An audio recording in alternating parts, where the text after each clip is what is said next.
2019లో మరి ఒక్క ఛాన్స్ అంటూ జగన్మోహన్ రెడ్డి మా మధ్యకి వచ్చాడు, మహిళల మధ్యకి.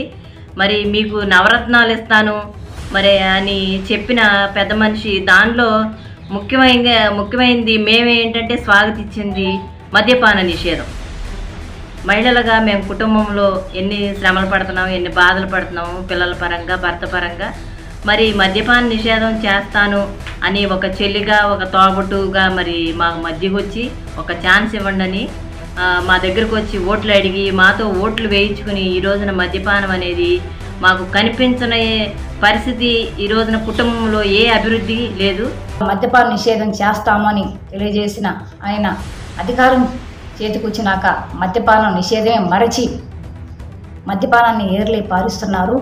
ఈ మద్యపానం వలన మధ్యతరగతి కుటుంబాలు, పేద కుటుంబాలు సాయంత్రానికి వాళ్ళు చేసుకున్న కష్టాన్ని మద్యపాన దుకాణాల్లో ధారపోసి ఈ మద్యాన్ని సేవించడం వల్ల ఎన్నో అనారోగ్యాలు పాలవుతున్నారు. చాలా వరకు అన్ని కుటుంబాలను మద్యం సేవించే కుటుంబాలు ఆర్థికంగా వాళ్ళకి ఎన్నో ఇబ్బందులకు, అనారోగ్యాల పాలు అవడానికి కారణమవుతున్న ఈ వైసీపీ జగన్మోహన్ రెడ్డిని మరలా మనం అధికారంలోకి తీసుకురాకూడదు.